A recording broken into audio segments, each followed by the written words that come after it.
Hi, and welcome to today's fireside chat, where we're going to have an intimate and insightful, hopefully, discussion on candidate experience.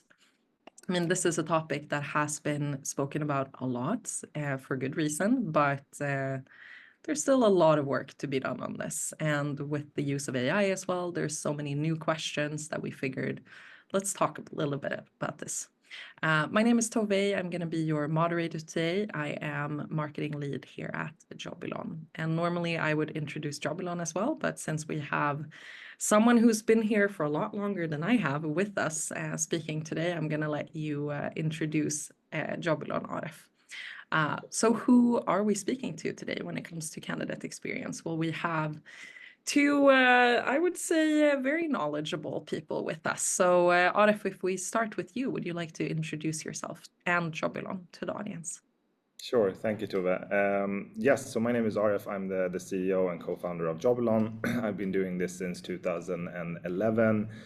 The story actually why we started Jobylon started with candidate experience. It's a longer story. Let's see if we end up there, but we never intended to create an applicant tracking system. We intended to fix the candidate experience issue. But today, what Jobylon is a talent acquisition suite. We work primarily with larger companies, 500 employees and upwards, and in essence, it's an applicant tracking system that manages your candidate journey from end to end up until you hopefully find your hire. We're around 60 people spread out mainly in Europe, and we work with hundreds of customers on a global basis. Excellent. Very good summary. It's noticeable that you pitched Jobylon before. It happens. A few times. Simon, introduce yourself to the audience and Trustcruit. Yes, so I'm Simon. I'm founder of Trustcruit, and I founded Trustcruit back in 2016. And previously, I worked as a CFO. And what I did see is that in recruitment, you don't use data. You don't use data for decision making. You are constantly making changes in your recruitment processes, and it's not based on data. It's based on gut feeling. So that's why I switched over. I founded Trustcruit. So we went out talking to between 100 and 120 people in TA, in HR, recruitment, managers, recruiters, CEOs, etc., just to listen to them about data. And we very quickly understood that it's not being used for decision making, for understanding what you need to improve. And decisions today are made based on gut feeling. So I founded Trustcruit, and today we work with hundreds of companies. Just like Aref said, from 500 employees and up would typically be the suite if we're not talking recruitment, where there is higher amount of processes. And the amount of data is important to be able to analyze. So yeah, it's been a fun ride, and I'm happy to be part of Jobylon now to empower more organizations using data. Yeah, and I mean, that's a good thing to mention here, right? For those of you who might have missed out on that news. But Aref, do you want to say anything about our recent? I mean, we actually acquired Trustcruit for the purposes of being focused on candidate experience, I guess. Absolutely. Super exciting, first of all, and then we're still haven't even gotten started with all the amazing things we can do. But yes, amazing news. I've known Simon and the team for many years. We've been working together since 2017 as a partner, and it all started with Simon asking me one day, kind of like, what is your reaction when other companies show interest to acquiring you? And I was like, what? Wait, if you're doing anything, let's talk. And that initiated a process, which for us made a lot of sense. We've always focused and talked about the importance of candidate experience, and here we have a partner who has that as their core focus. We have the same kind of customer profile, a lot of mutual customers. So it was kind of a no-brainer that Trustcruit could be a great part of Jobylon, which they now are, and something I'm very happy about. Yeah, Excellent. I mean, yeah, it's been a very exciting times, but for us that also means that we're focusing even more on candidate experience, because this is obviously the core of Trustcruit. So with that in mind, let's jump in. And we have three parts that we are going to talk about today, but this format is very much a discussion format. So we also hope that those of you who are with us join us in the chat, add your comments, add your questions. Anything that you would like us to talk about, add it. And we'll take questions throughout the session today. The session is being recorded, so you can also watch it afterwards or share it with someone after. But we have three parts that we're going to focus on today. So we're going to start talking about kind of the current state of the nation, if you want, with candidate experience. So what are customers, what are we seeing from customers? What are companies doing? How is the candidate experience today? And then we're going to move into AI's role in candidate experience. And then we'll end on some future predictions. And of course, I mean, we're not claiming to be psychic here. We don't know the future, but there are some signs that we should be aware of, and that can maybe help us prepare for what's coming and what we should be thinking about. But if we start from kind of understanding the present, and I guess I'll start with you, Simon, here, but from your experience and kind of what you're seeing from your customers, all the data that you have access to, how would you describe candidate experience today? Is there anything, that can highlight sort of the main trends or pain points that we're seeing in the market today? Yeah, definitely. So Trustcruit is a survey tool, and our main product is the reporting. So using our reporting, we gathered using our surveys over close to like 30 million unique answers. So it's like a bunch of data. And if you go high level and analyze the Net Promoter Score, which is a research-based quality metric, we actually see that from 2020 to 2023, every year the NPS has been improved, which is something I am really proud of. I think given that Aref, Tove, we are talking about this, the candidate experience, I think that all of us in this room and many of the participants as well are a part of this, because we all value candidate experience. So a very high level trend that we see is that the current state of candidate experience has been improving for the last 4 years. And I mean, when we say that it's improving, I mean, your customers, obviously, they care about candidate experience, right? They come to you because they want to improve this. Would you say that this is like true on a global scale, or is it true for the companies that actually care about it are getting better? But what about the companies that don't really care about it? Because I'm guessing there's a lot of companies that don't. I think everyone cares about it to some extent. I've never asked someone, do you think candidate experience is important? They've said no, but then it's also what happens when the chat ends, what happens when they go back to the office. But back to your original question about is it only the companies that value this? I would say no, because what we've also looked at is when they come in and have not used Trustcruit before and the data, we can see that the kind of fresh ones, they have a higher starting NPS as well. That's interesting too. So it's kind of improving regardless. And Aref, what's your view? I mean, you meet a lot of companies, you talk to a lot of companies throughout the whole recruitment process. What's your view on kind of companies prioritizing this or not prioritizing this?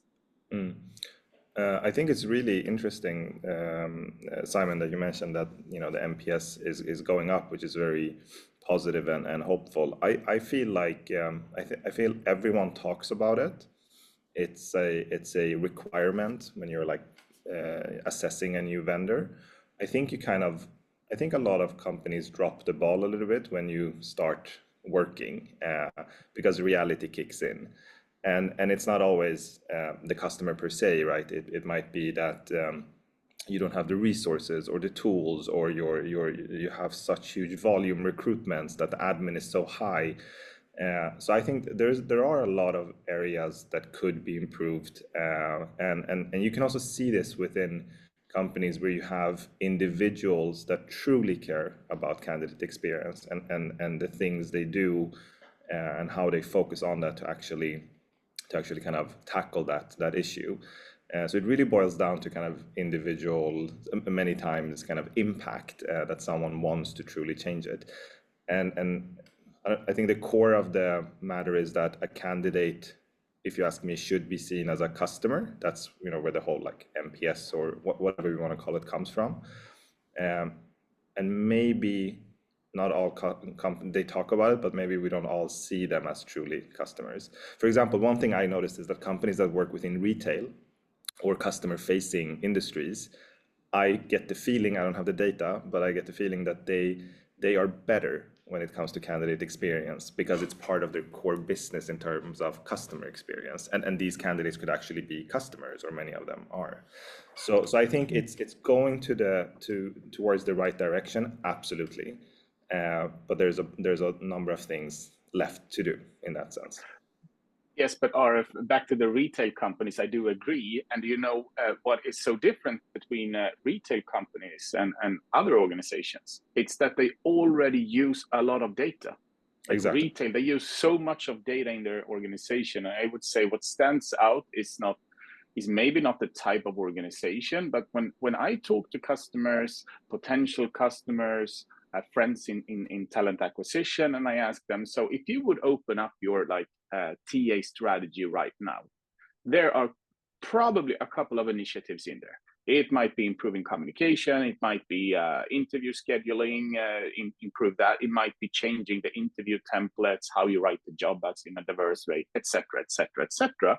How many of those initiatives in your TA strategy today is based on data? Mm. How many of those is based on something you read that something did on LinkedIn? Yeah.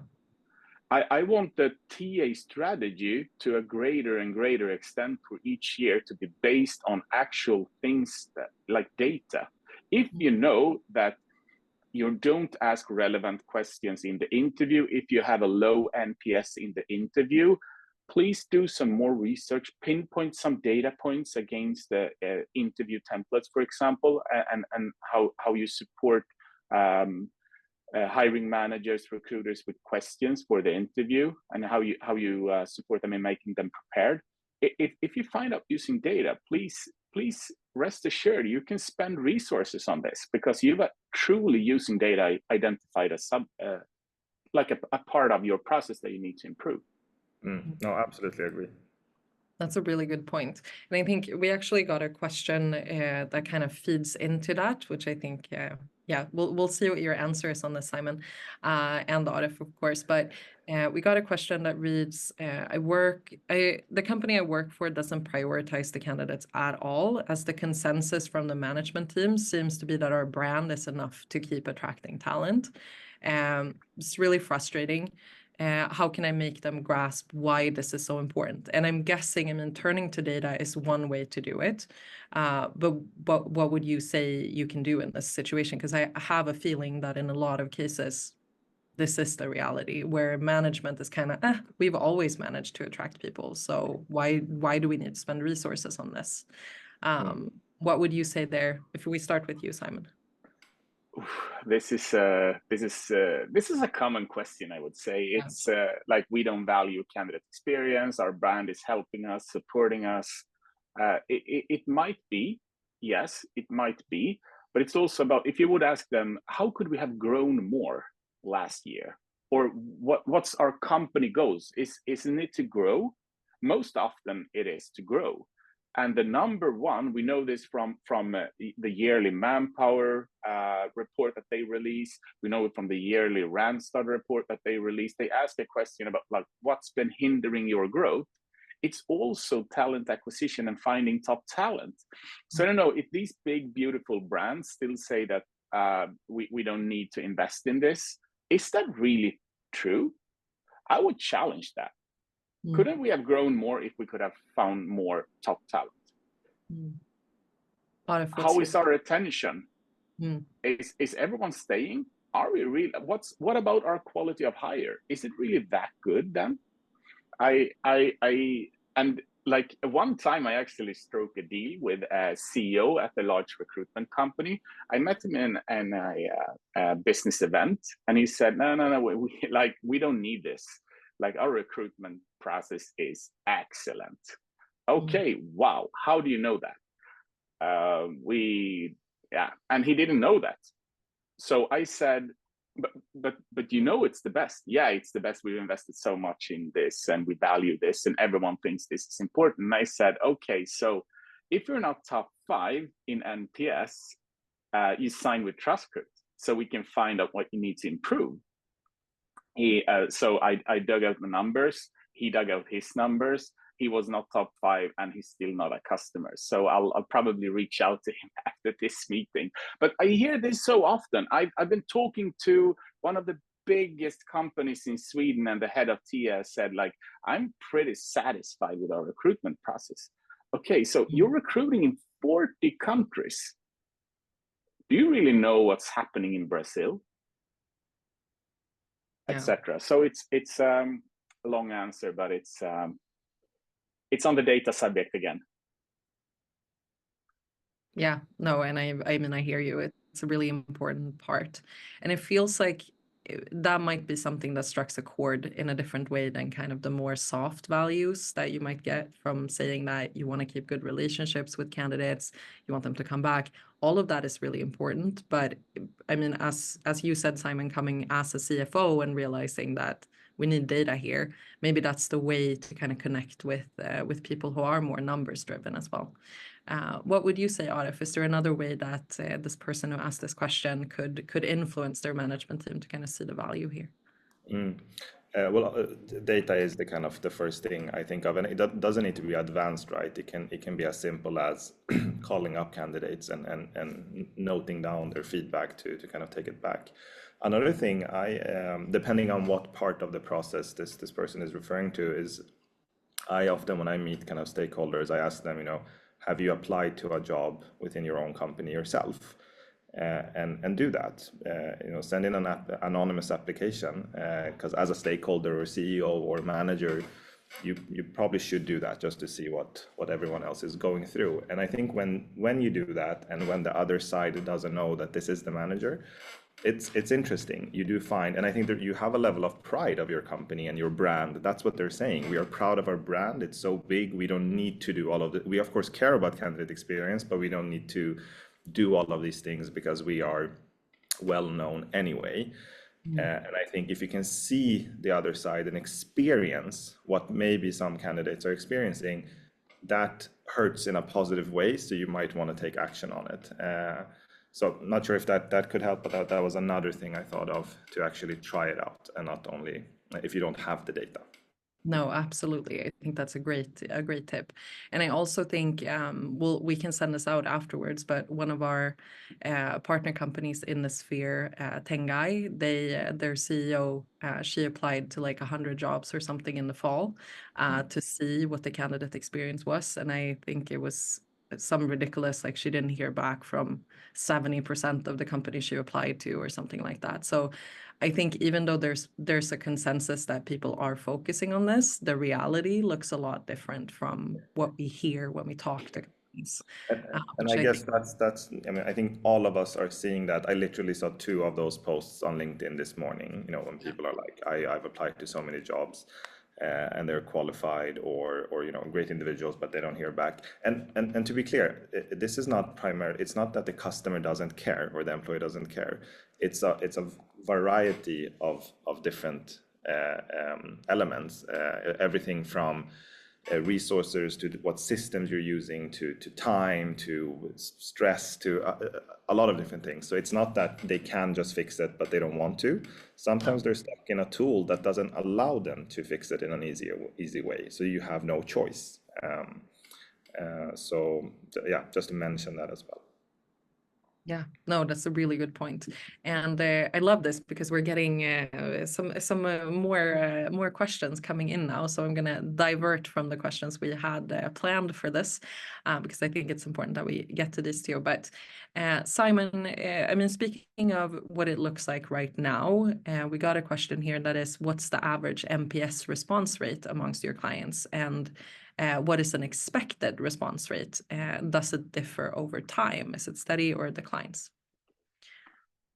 Yes, so the average NPS, it's many NPSs, depends on the part of the process and the audience, of course. It's a different NPS in the reaction phase of the process compared to the interview phase of the process, or for the ones hired in the onboarding phase, etc. NPS differs, but I would say that the trend we see is that data is powerful. When you start using data and collecting the data, we can see that it constantly goes up. We have one of our first customers, they literally have an NPS graph that starts down here and steadily goes up. I think it's 6 or 7 years now.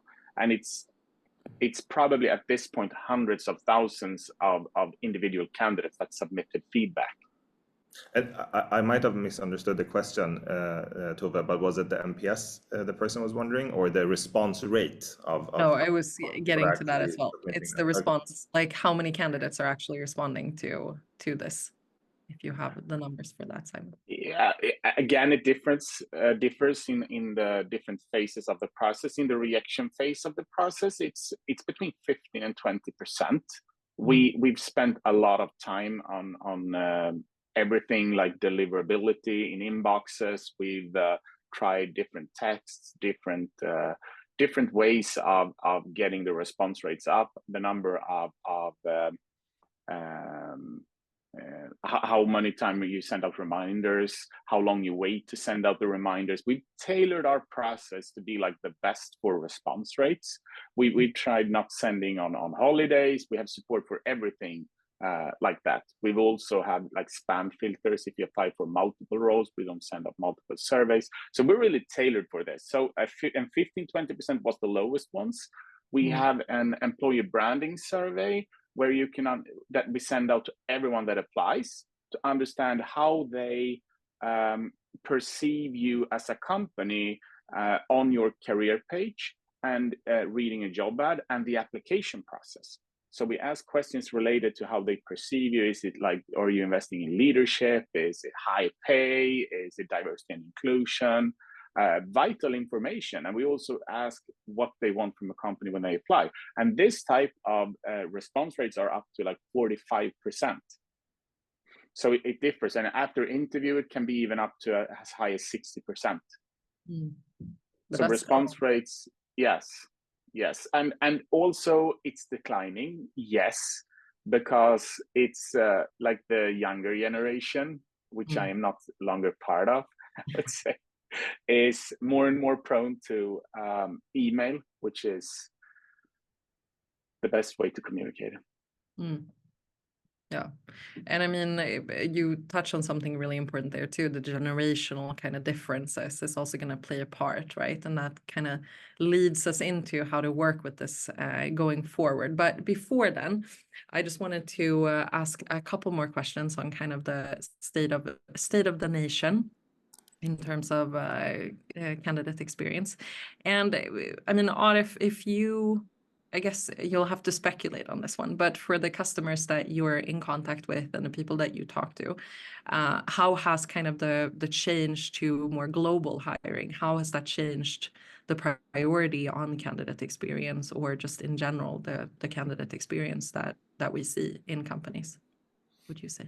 I mean, I think if you are a company that does global hiring and focus on kind of remote, which I guess a lot of us do nowadays, I think the stakes are higher.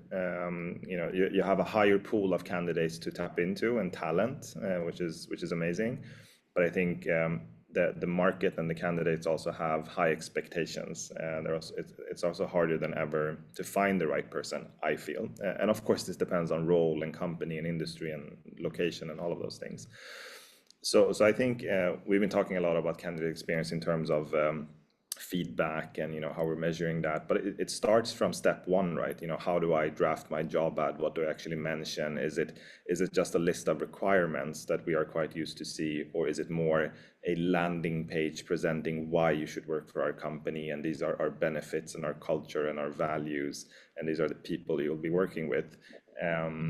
So I think that's something you see more and more, that the candidate experience starts from the first interaction the candidate has with your job ad or with your career page or anything that it might be, to really kind of sell in why should you work for us. And then the next question is, what do we happen to need? And who are you? If that makes sense and answers your question. Yeah, no, I think that's good.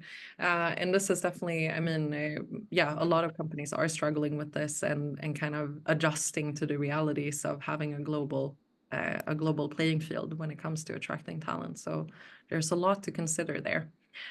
We're gonna move in to talk more about tech and AI specifically, since that is kind of changing how we work as well. But we got a question here that I think can kind of lead us into that. So I'll read it for you. I struggle to get managers/team leaders to see the benefit of and give feedback to candidates within a reasonable time. Do you have some tips on how I can improve this and how I can get them to see the benefit? Our company name is well known, but by not giving feedback, our reputation can be ruined. And I think this goes to show we already got 2 questions kind of showing the same thing, where there's a disconnect between HR and TA wanting to prioritize this and leadership not really buying into it. But I feel like for this one, we could be using tech in a smarter way.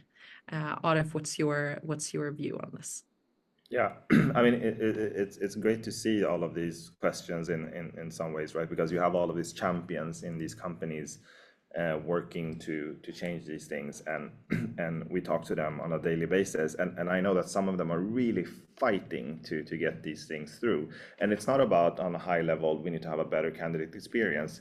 It's often, it boils down to implementing certain tools and services to make this easier for them. So I think the case here is probably not to convince people why it's important to give feedback early on. I might be wrong here, because those things are harder to convert. I think the case is more giving them the tools to make it easier for them to do so, to actually simplify their life, whether that is AI or a modern applicant tracking system or an interview guideline or whatever it is.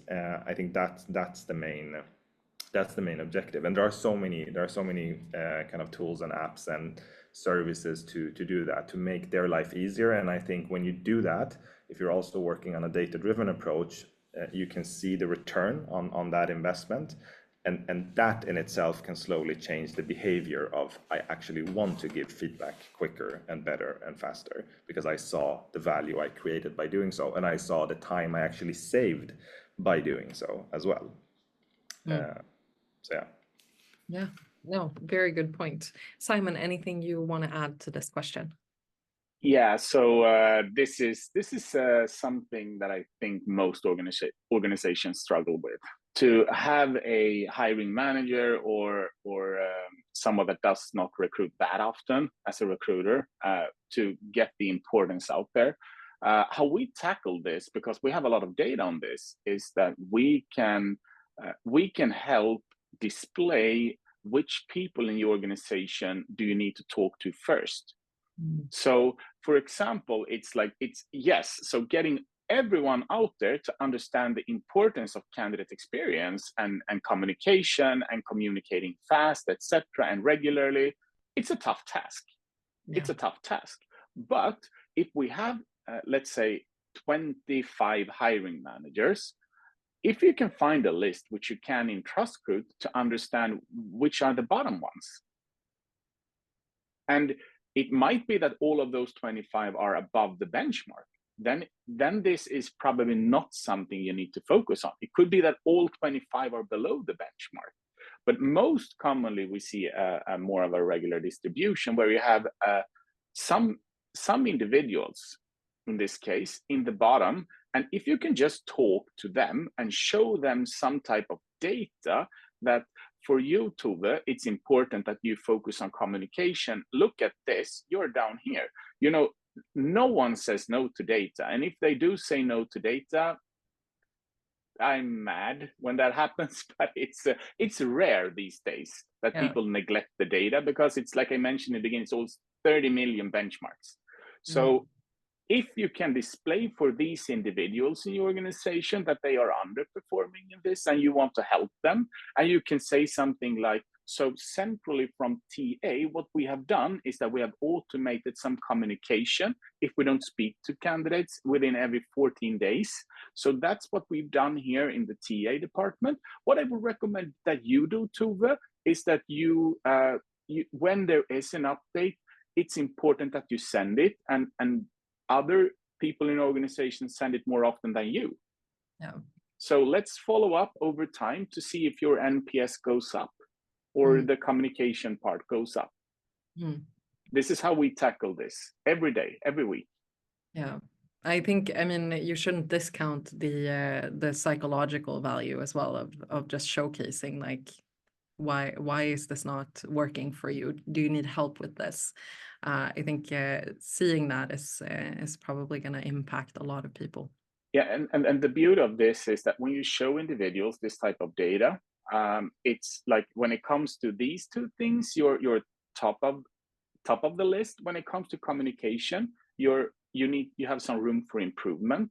People don't want to be down there. It's not like they are happy. No, I'm happy being down here. I'm happy to be last, etc. People want to improve, and this is making them ask question. Okay, so Aref, why are you so good in communication? What are you doing? These are the effects that we want. Yeah, I think one thing also is working with recruitment and being a hiring manager, depending on the role, it is a lot of admin. You can get hundreds and thousands of applications that you're supposed to screen through. And I think you need to kind of eliminate that admin as much as possible, so you can put your focus on where your focus should be. And I'll give a concrete example of this. I have one customer. What they do is that they use various automations in our software to kind of reject candidates and move them forward in the process. But so what's quite common is that when you as a candidate apply to a position, and let's say there's a requirement, do you have a driver's license, yes or no? If you answer no, you automatically get a rejection email, but you get it 3 days later, and it's a personalized email. So you kind of create this fictitious delay that you have been looking at the candidate, and now I am writing an email and rejecting you. And it comes from a good place. It comes from I care about candidate experience. So that's why I want to send an automated email that is personalized, but it has a delay. So I am creating the picture that I have actually reviewed the application. Now, what this customer does is that she automatically rejects them on the spot. So the candidate applies. They say, do you have a work permit, yes or no? Within a second, they get back, sorry, you're rejected. Not in that copy though. But then they are very clear about it. This is an automated email, so it's not personalized. So this is another way of caring about candidate experience, to give them instant rejection when instant rejection makes sense because of a qualification. So they get their feedback right away. They don't need to wait 2-3 days to get what they were supposed to get anyway. And you eliminate admin, so you can kind of focus more actual personalized feedback on the candidates that has gone through a bit more in the process. So this is one kind of, it's not an unconventional idea, but I don't think it's the first thing people think about in terms of how to use technology or tools to save time. I can add an example to that one as well, Aref. We worked with an organization. It was a 400 employee organization, and they scored very low on would you apply for a job here again? So they benchmarked this, and they underperformed here, and they digged into the data to see, okay, so where are we on red? Okay, so communication is not good. And the manager in this organization said that I don't think we can improve this. We are a small organization. There were numbers of excuses why this number would always be low. Speed forward to a couple of months later, 97% said that they would apply for a job here again because they had automated messages, the type of messages that Aref just explained. Those type of automated messages brought them up to the gold medal. Yeah. Yeah, I mean, I think that segues us perfectly also into kind of the use of tech and especially the use of AI tech, because automation we've been able to do for quite some time. Not everybody is using it in the right way, and not everyone's using it at all, as you mentioned earlier as well. But I mean, now we're at kind of the point where so many companies are starting to use or already are using AI. I mean, depending on what studies you look at, around 40% of companies are already using AI in recruitment today. And it seems to be the second most common use case after customer service, to use some sort of AI tools in recruitment. But with that also comes certain challenges. And I guess, I mean, feedback is one way that you can work with this, but what would you say is kind of the best use cases of AI? Where can it kind of help the recruiter and the candidate experience without sacrificing in quality, without sacrificing in, without sacrificing in the candidate experience? So where can it kind of help both sides, so to speak? What would you say, Aref, if we start with you?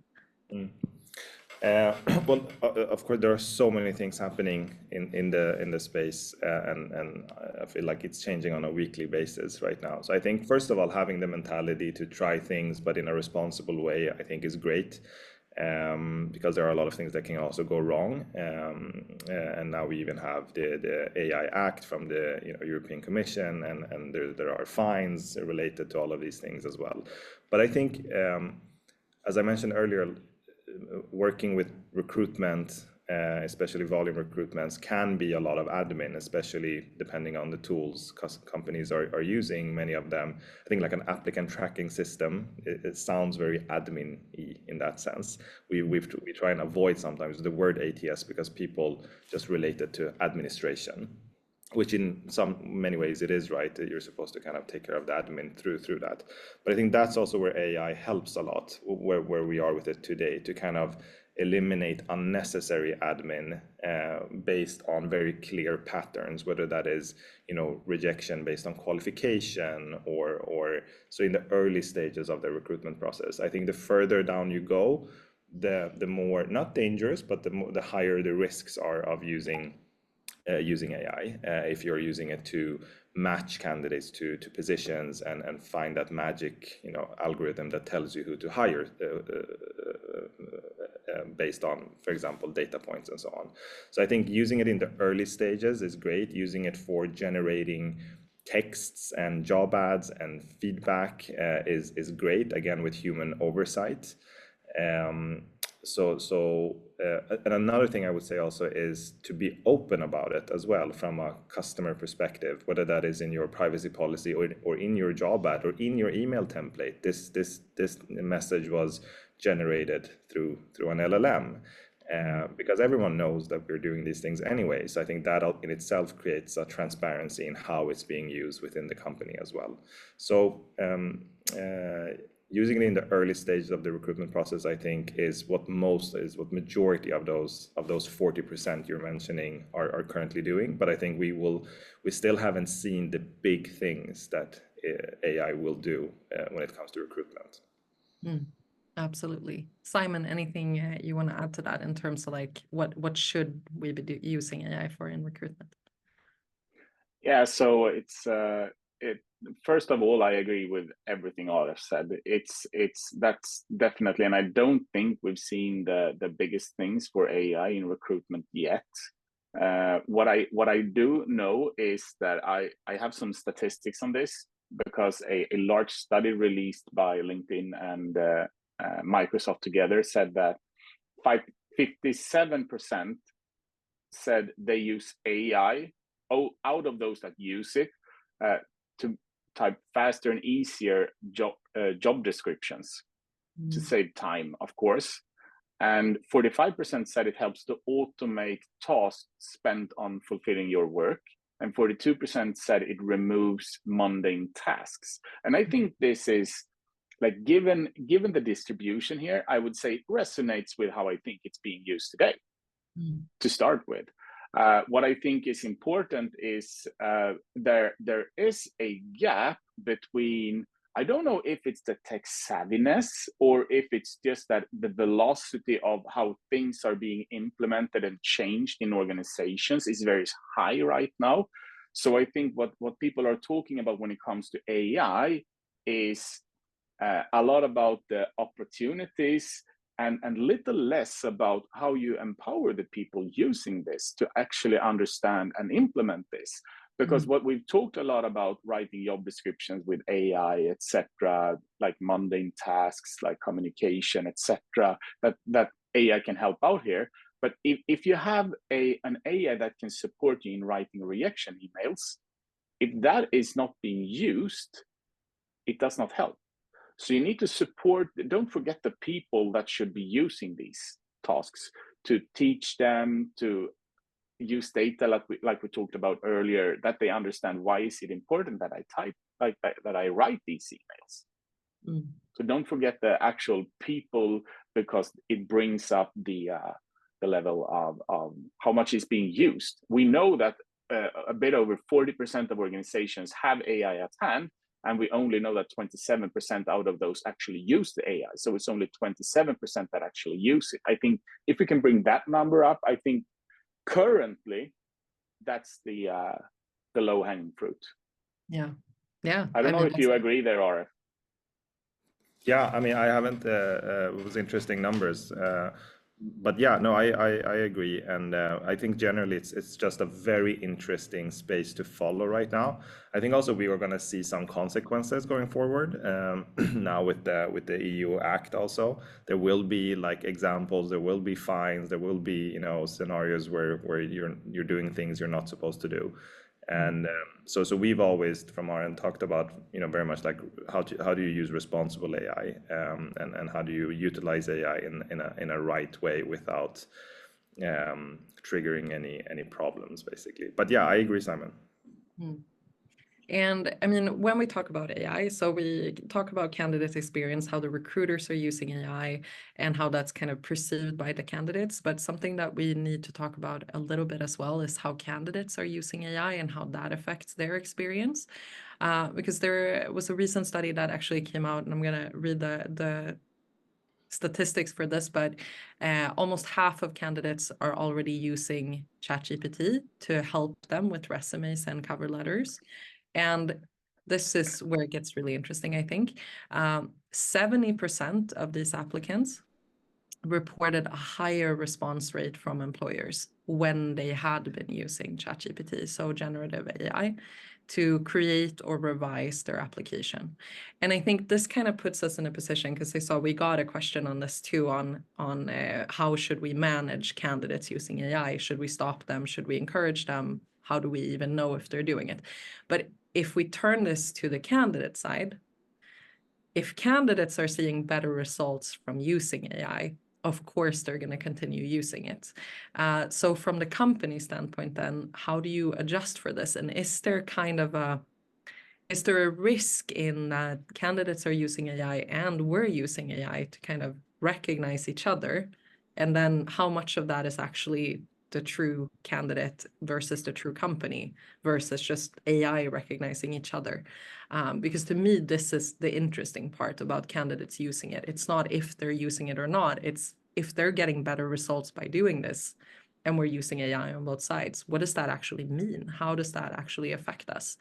And I know this is a tough question to answer, but Aref, do you want to give your view on this? Sure. And my personal opinion is of course they should use it. I mean, it's like asking to sending in a portfolio, but you're not allowed to use PowerPoint.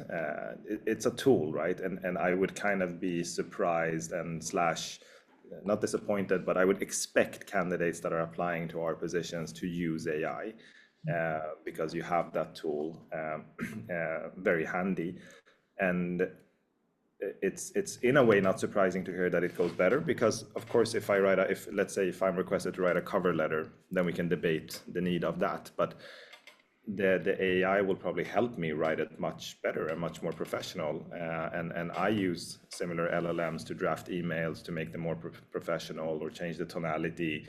I of course always rewrite them and put my tone in it, but it's a great assistant, right? And I think most candidates probably do that as well, and maybe some just fake it and send in an application, but they're doing that probably today in a different way anyway. So I don't think it's about stopping them. I think everything is just leveled up in a way, right? Candidates will be using AI to send in applications. Employers will be using AI to screen applications in the early stages, and those things will just kind of keep on fighting with each other until it kind of balances out in some way. That's so I don't see it as a very big thing in that sense. I just, but I definitely think they should be. If I would even write in my ads, feel free to use AI to kind of, or construct your screening questions in a way that I can use AI or ChatGPT to actually answer that. Because at a later point, you're hopefully still going to meet the person, or you're going to have an interview or maybe an assessment test or something else. So that's only one interaction. I think also in the interest of wanting to have I mean, we can never be fully unbiased, but in terms of giving everybody the same kind of playing field when they're applying, I think that's also a really good idea to write that you should be using this, or you're welcome to use this, because that again becomes a generational question, right? Where we know that the younger generation is really used to using generative AI, whereas the older generations might not be. And so if there's an advantage to using that, you should probably encourage all candidates to either do it or not do it. And just one thing also to add on this for everyone listening is that I am nowhere a talent acquisition expert or have worked with recruitment. So I view this from a pure technology perspective and being a tech nerd. So I just love to try everything. So that is my very kind of isolated perspective, and I would love to sit down and talk with someone from the other side to understand actually the implications that might be there, which I might not be aware of. That's a very good point. All right, we are going to look to the future now and look at what's happening ahead. But before then, I just want to, and this kind of ties into what we've talked about already, but we got a question on KPIs. So yes, you might be using candidate NPS, but which other KPIs should we be looking for when it comes to candidate experience? And is there anything that people might be missing when it comes to which KPIs? And I think that was such a good question. I'm going to squeeze it in here. Simon, do you want to take this one? Yeah, one metric I personally love is the offer acceptance rate, because what we see and the statistics tells us that every candidate is to a greater and greater extent involved in more than one process, in multiple processes. And in the end, the top talent most often end up getting more than one offer, one job offer. And you want to be the one selected. You want them to choose you. So I think one KPI I love is the offer acceptance ratio, and the offer acceptance rate. It's a wonderful metric to understand the actual candidate experience, how attractive you are. Absolutely. Aref, anything you want to add in terms of KPIs? Yeah, I kind of like these long-term, more like the quality of the hire. So like 6 months after they were hired, what happened then to really get that? Because it's so easy to start focusing on time to hire or time to fill, or all of those things. And I think they're all interesting and give you various kind of indicators. But end of the day, we're looking to hire the right person at the right place where they can kind of fulfill their potential. So doing maybe a bit more like long-term KPIs and see 6 months after a hire, how was that hire actually? And I think that's also a great data point to bring back to stakeholders in terms of what should we be doing more or less of as well. Very good point. And I mean, that kind of brings us into looking into the future, right? So you should measure into the future. What should we be doing when it comes to preparing for the future? And again, we are not going to pretend like we know what's going to happen. Of course, we'll all live to see that, which will be fun. But when it comes to kind of recruitment strategies and what we're seeing now with the rise of AI, other technologies, how is kind of the balance between automation and human interaction in recruitment. What is that going to be like in the future? Would you guess or hazard a guess at? Starting with you, Aref. Honestly, I wouldn't even want to guess, because I think everything we say is kind of like the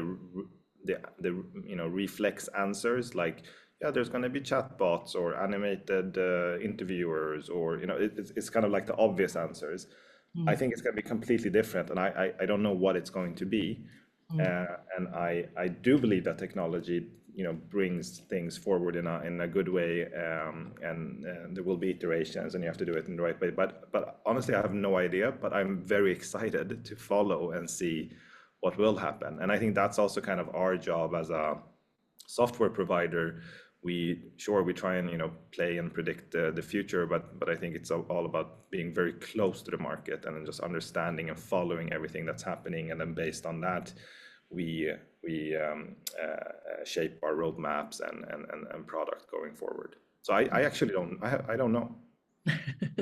Love it. I see on a weekly basis an application that screens candidates with jobs and gives them a score based on AI, but those are like too obvious. They're too simple.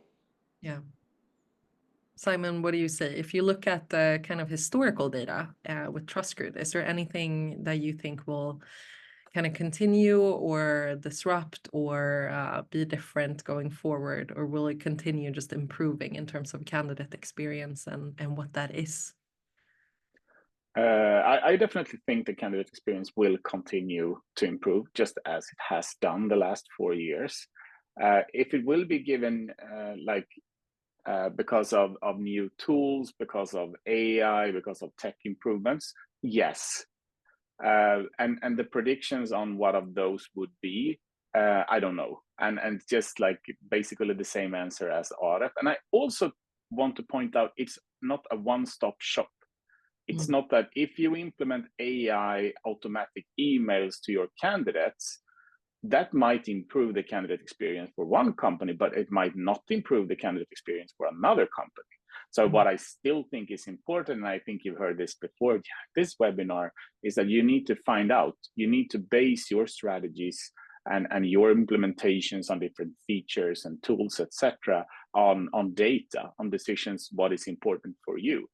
And when it comes to AI, if you go online, if you read reports, if you read statistics, data, analysis of this market, then you rarely read about the success. You read about X%, just like I presented before, to be honest. Like, this is 54% use AI to write job ads and job descriptions. But are those better? Are those more successful? Does it make the recruiter more happy? I don't know, whatever might be the metric, but the success metrics are not in there. So what I think will grow is if you know if you have a strategy, use data to understand what you need to implement. And the second part, if you have a metric to understand if it's successful or not. Yeah. I mean, that makes a lot of sense. And I think, it boils down to kind of, if we want to give tips to recruiters then to prepare for the future, it sounds like being data driven and realizing that you need to kind of experiment, you need to move forward, you need to try new things, and you need to maybe push the rest of the organization to dare to try some new things as well, is what I'm picking up from the two of you. I would also want to ask the question, and I see we have another question to answer as well, but the one thing that we've talked a little bit about internally is like how the different parts of the recruitment process will change going forward. And one example that we got from a partner of ours was to have some sort of combined blockchain portfolio for candidates where they can have everything. So all the information on them, work samples, all kinds of test results or assessments and things like that they've already completed, and kind of send that in instead of doing a traditional application the way you do it right now.